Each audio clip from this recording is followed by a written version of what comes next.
If 2 million people wander in a desert for 40 years, you'd think that at least something would be found to support it.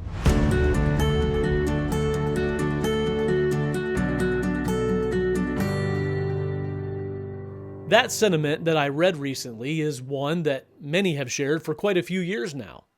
Many folks have been wandering about, searching for evidence of this amazing account presented in Scripture as real-world history, but so far, nothing has been unearthed at the traditional time and place.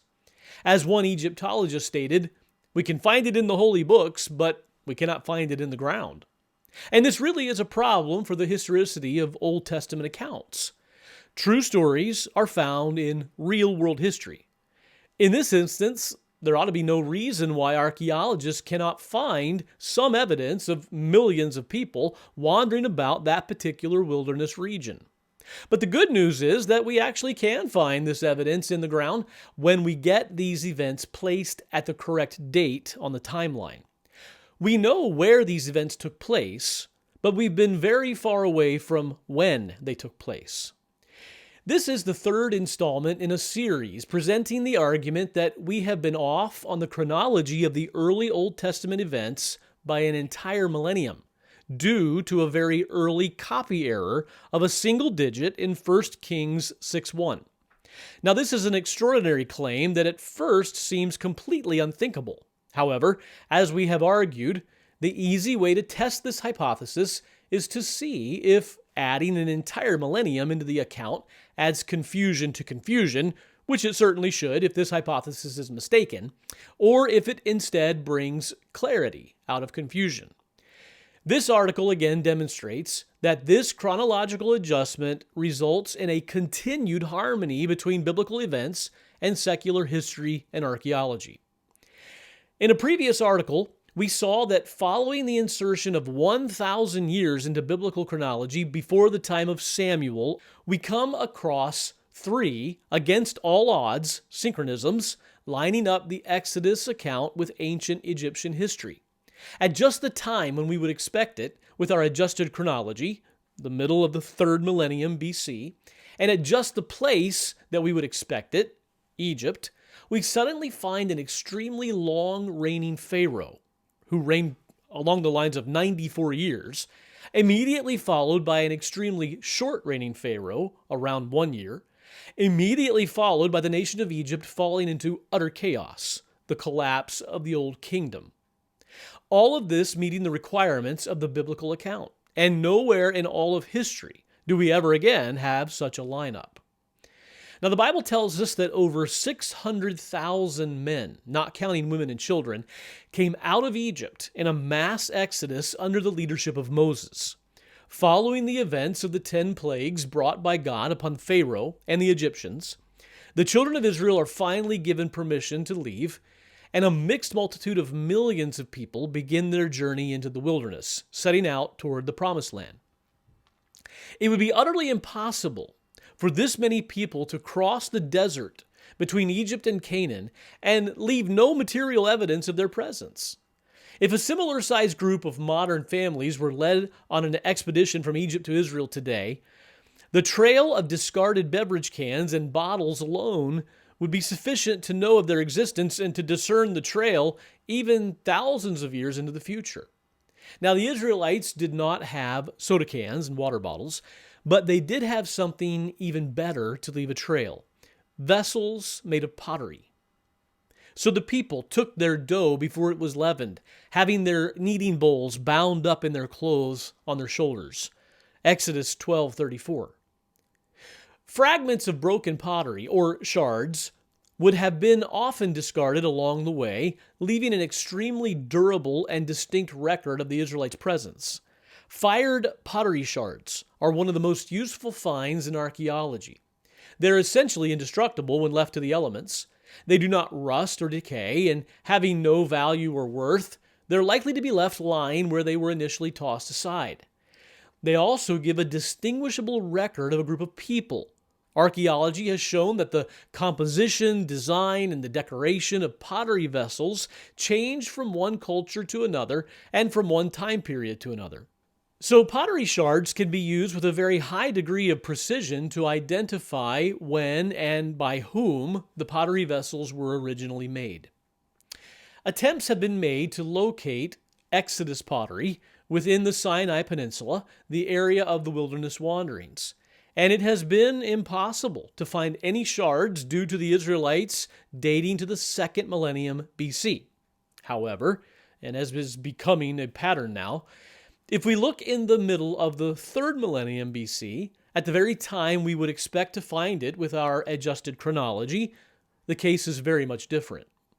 So, has any pottery been found in the Sinai Peninsula that would identify with Israel coming out of Egypt during the middle of the third millennium? When inserting our missing millennium, do we find confusion on top of confusion, or do we find clarity? Let's first identify what the characteristics of this pottery should be.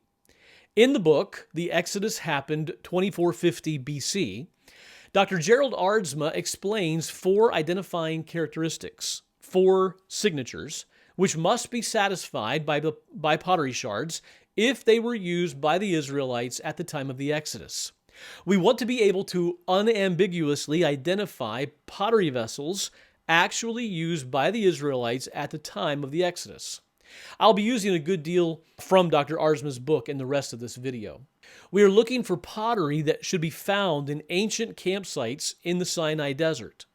The Exodus pottery would be a distinctive pottery made and utilized by Israel while living in the northeastern delta region of Egypt on their way to Canaan, and in Canaan once they had conquered it and settled there. When they left Egypt, the pottery they carried with them would have included some amount of Egyptian pottery as well. These people had been living among the Egyptian culture for many years, and we know that there were Egyptians mixed among them when they made their exit out of Egypt. So the Exodus pottery shards should be predominantly of a characteristic non-Egyptian pottery style, but with an admixture of characteristic Egyptian pottery at that same time period.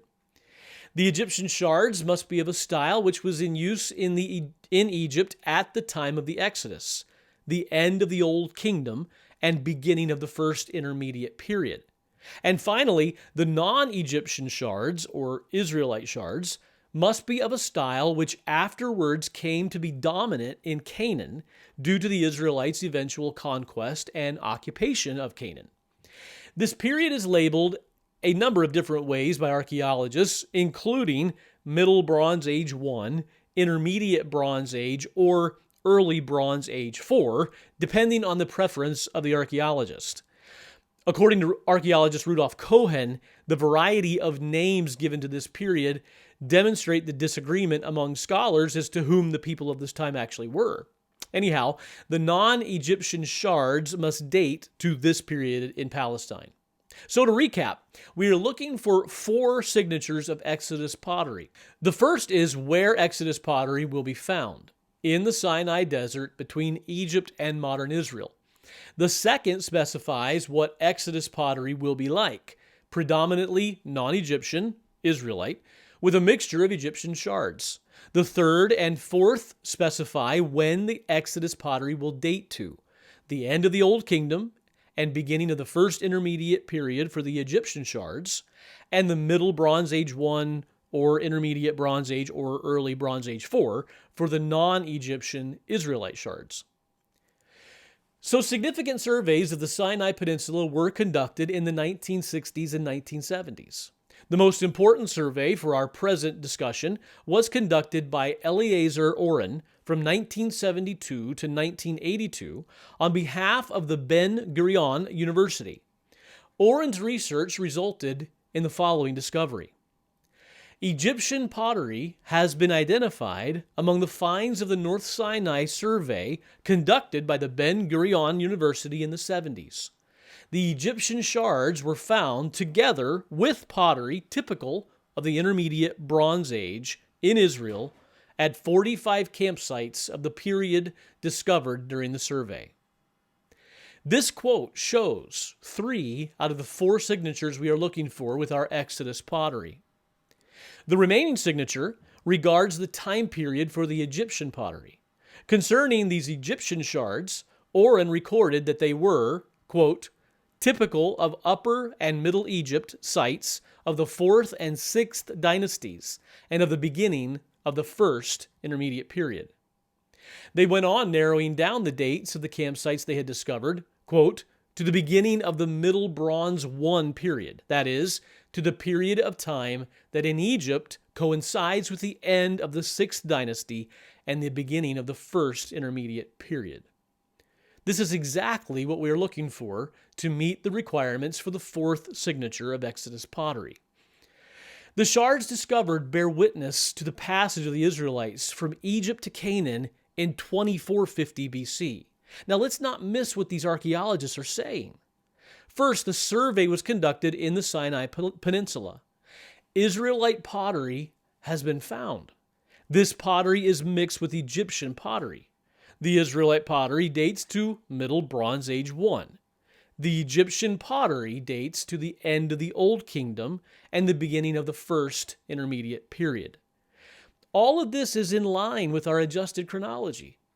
I suggest that our modern day wandering around trying to find the wilderness wanderings can now cease. Now, let's talk for just a moment about the Israelite encampments. The Israelite campsites prior to departing from Mount Sinai would have been unstructured. At Sinai, God specified a unique arrangement of the tribes in their camps, but initially there would not have been this order. The pottery found by these archaeologists were not found in single, enormous, individual campsites. Rather, they found discrete clusters of many sites of various sizes along an ancient roadway. The arrangement of these clusters was found to be unique, just the kind of natural organization one might expect of the tribal pastoral Israelites. Dr. Aardsma says, the archaeologists describe what they found as clusters of sites with large settlement units at their center and smaller settlements at their margins. Their description seems fully compatible with the identification of the large sites as the central hub of activity for one or more of the Israelite tribes. Around the large sites were medium-sized sites, which they suggest represent the living quarters of families. Around the periphery of these were small sites, which they identify as the campsites of shepherds, those who watch the flocks. The size of these clusters is also very suitable to the number of people the biblical account tells us were involved in the Exodus. The archaeological data suggests that individually separate and distinct encampments of the whole population were spread out along the road for a distance of roughly 20 miles, and that they covered an area in excess of 4 square miles. All of this is what we would expect of the Israelites at the time that they first departed Egypt and headed out into the wilderness. Broadening our perspective a little, between the Exodus and the conquest of Canaan by the Israelites, the biblical account tells of this nation spending 40 years in the wilderness south of Palestine. The book of Deuteronomy tells us that they spent most of their time in and around a place called Kadesh Barnea. Archaeologist Rudolf Cohen spent many years working in the Negev of Israel and Palestine. Among Israeli archaeologists, he has been referred to as the King of the South. Cohen has written that nobody lived in or around these areas at any time near the established and accepted dates for the wanderings and the occupation. But here again, the new biblical dates, which result from the restoration of 1,000 years to 1 Kings 6:1, find immediate archaeological support. Cohen observed, using data from pottery, settlements, and other archaeological finds uncovered over the last century, that there was a migration of people through the central Negev at this earlier time, displacing the previous inhabitants, and in fact has been led to voice doubts about the conventional dates for the Exodus on this basis alone. Cohen states, the settlement picture in the central Negev in the 3rd millennium BC offers striking parallels to the description of the Israelite presence in this area as presented in the Old Testament tradition of the Exodus and conquest. For this reason, I propose a re-evaluation of the entire chronological scheme in which the Israelite settlement in Canaan is normally studied. Well, we wholeheartedly agree. In our next article, we will take a look at how these pottery shards found in the 3rd millennium show us the actual route of the Exodus, including the location of the site of the Red Sea crossing. The evidence for the missing millennium continues to mount.